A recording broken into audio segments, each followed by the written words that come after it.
Now, while things are better today in terms of housing, occupation, education, and healthcare for African Americans than they were in the past, this is an unfair comparison. Instead of comparing how things are for minority groups in America today compared to how they were in the past, we should be comparing how things are for minority groups today with how they are for the dominant group. That would be a much more accurate measure of how far we've come, so to speak.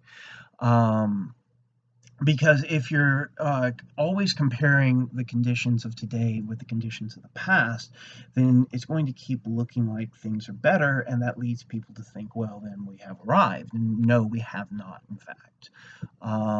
Racism is still has a huge impact on American lives. Now, once we see things equalizing over time between minority groups and dominant groups, then we can say that we've reached equality.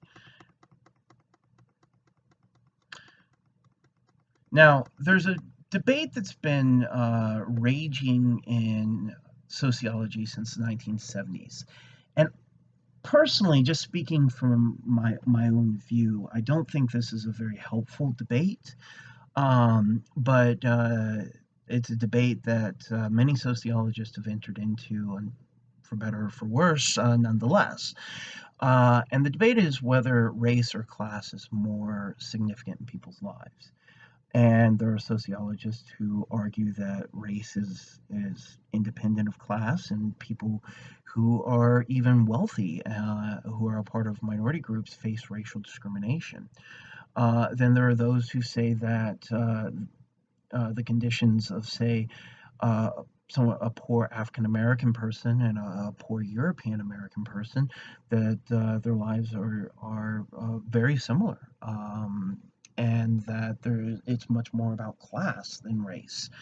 Now, a lot of this is coming from this controversial and dare I say infamous scholar by the name of William Julius Wilson, an African American scholar, and he argued famously, famously in sociology, that class was far more important and that race really didn't have much of an impact on Americans' lives today. The class argument, though, still has a problem, that it doesn't explain why racial discrimination still occurs even when someone is in a higher class position. Um, and when class is controlled, you still find racial discrimination based on employment practices and things like that, and all other things being held equal.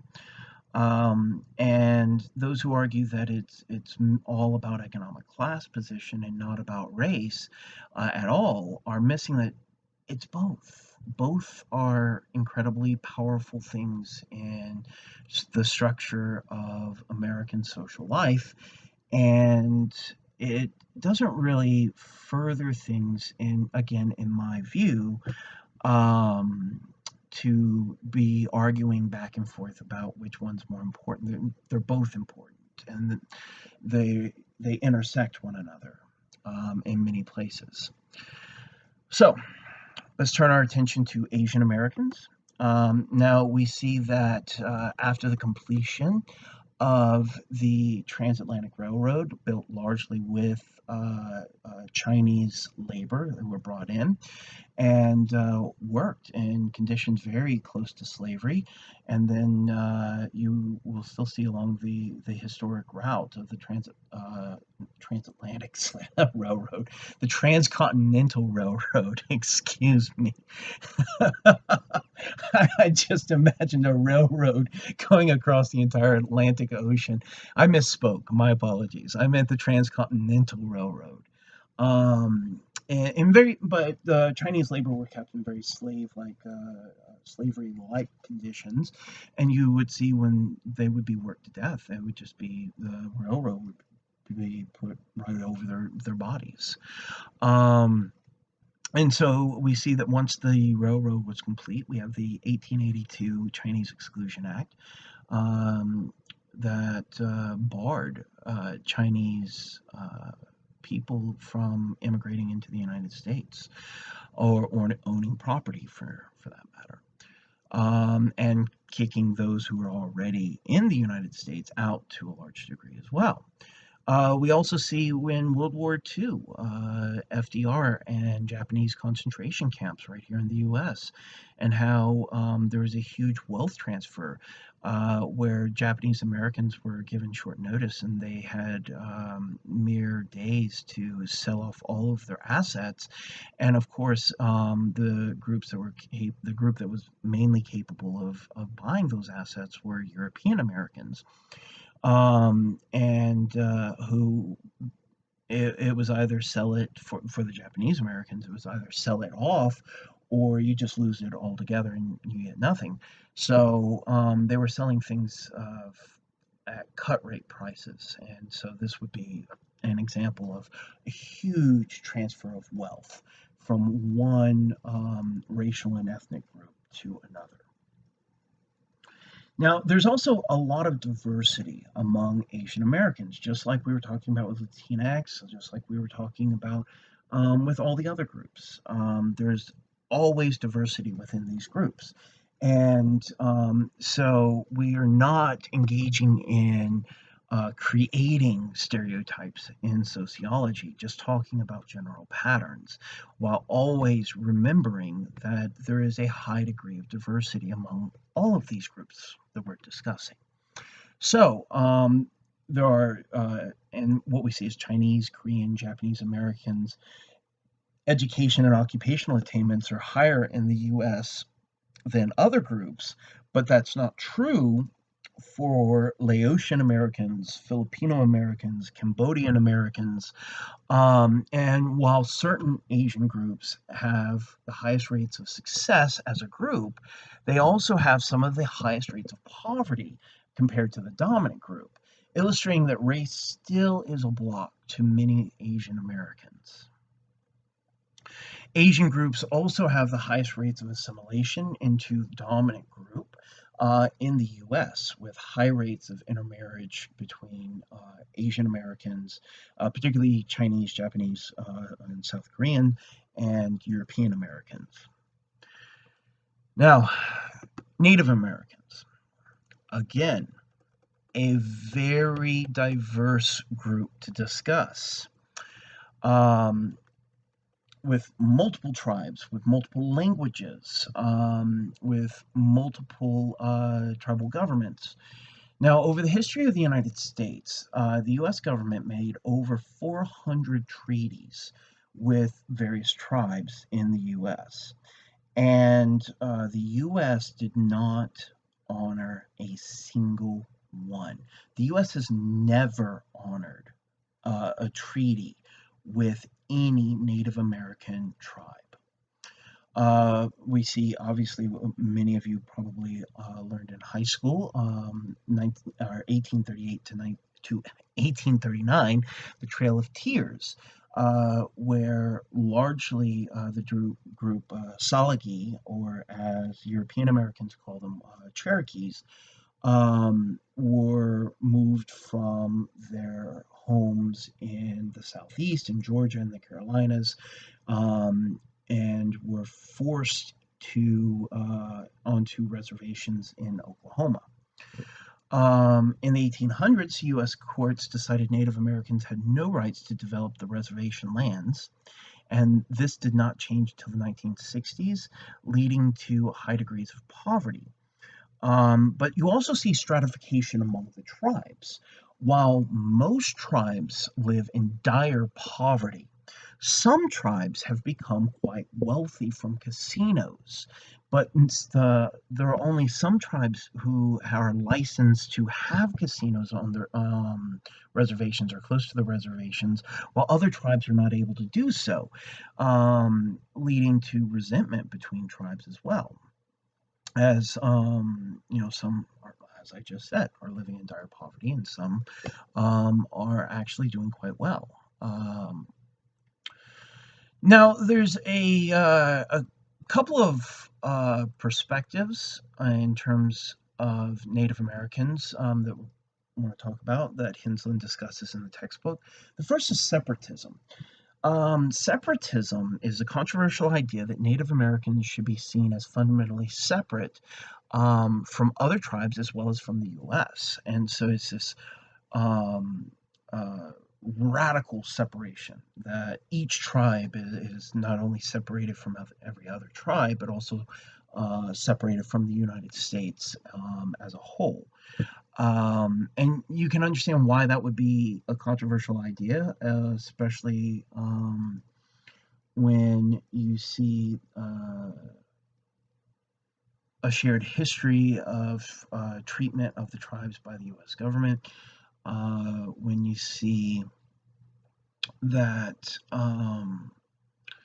it's basically saying that the U.S., or what we now call the U.S., that Native Americans are not a part of. Hopefully, you can understand why that would be controversial among many groups. Now, another perspective is called Pan-Indianism. And Pan-Indianism is an attempt to develop an identity that goes beyond the tribe by emphasizing common elements that run through Native American cultures. Or this idea that there are things that connect all the different tribes together, all the different cultural heritages together, and that kind of united Native Americans will have a much stronger political front in the US. So, what about the future? W.E.B. Du Bois, who hopefully you remember, we've talked about him quite a bit. He claimed in 1903 race and ethnicity have been such defining aspects of American history over the course of the 20th century and will remain relevant for the foreseeable future, that it will still have some kind of impact. We see, though, that there are cracks in the racial ideology of the white-black color line as immigration ends up illustrating the greater diversity and variety. And it's not just white and black as two polar opposites racially speaking, and then everyone else somewhere in between. There's too much variation among white and black and everyone in between to even think about it as some sort of spectrum like that. And so keep in mind with immigration, the U.S. will have negative population growth if it weren't for immigration. Fertility rates are down across the board for Americans. And we need immigration to continue to continue expanding the economy. And one of the things that we see is that immigration always declines, and many immigrants end up going back to their home country when the U.S. enters a period of recession. And so, for those people who are xenophobic, if they want to get rid of all immigrants from the United States, best way to do it is to tank the economy. But anyway, but racial and ethnic demographics of immigrants have changed over the past century, and many alarmists, not realizing that they are repeating tropes that are actually centuries old, claim that American culture is being lost due to immigration. However, the facts do not support this as people assimilate into dominant cultures over the generations. And so I'll give you an example. Benjamin Franklin had an issue with certain groups immigrating, and he was talking about how these groups were lazy, and they come and they're a tax on the economy because they don't work and they don't have the right values, and they refuse to learn English, and they won't speak English, and they should be banned from immigrating to the new United States altogether. That sound familiar to things you might hear from xenophobic people today? Yeah, but guess who Benjamin Franklin was talking about at that time period? German people. All right. And obviously, the alarmism of Ben Franklin turned out to be false. Now, let's turn our attention to affirmative action. The concept of affirmative action is commonly misunderstood in terms of how it works.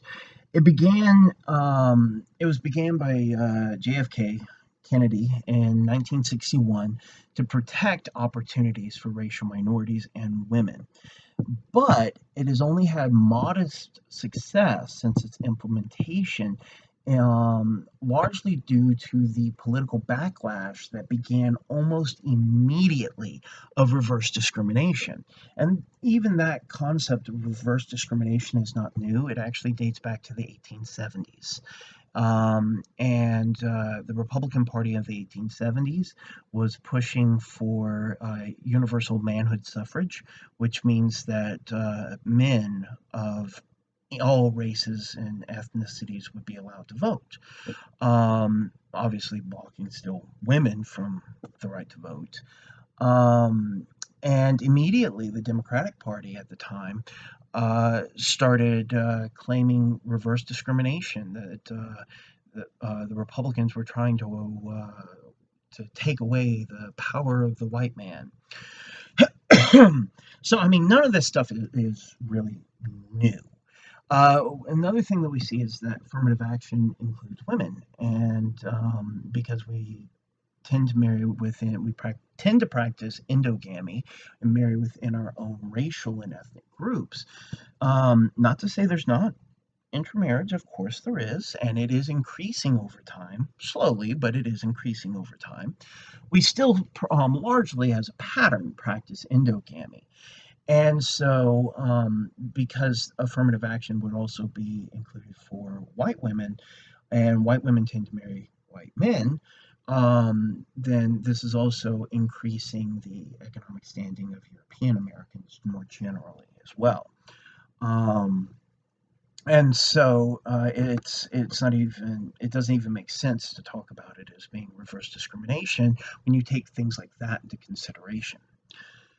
Now, can we move to a true multicultural society where we all respect one another and we respect our cultural differences and we're still able to work together and appreciate one another and appreciate each other's differences? The United States, without exception, is the most diverse society on the planet. But will that be something we realize is one of our strengths, or will we continue to deny the inequality and injustices that have been and continue to be carried out in the name of race and ethnicity? I mean, we've talked at length in this class how diversity is a strength, how it keeps culture from stagnating. It infuses more and different ideas and concepts and opens up possibilities that people might otherwise not consider. So, will we realize that one of the reasons why we are such a powerful society is because of our diversity or not, or whether or not we will give in to atavists or people who are wanting to bring us back to a much earlier point in our history, remains to be seen. So, that is chapter 9. We will be turning our attention to chapter 10 in the next lectures. Stay safe and have a good one.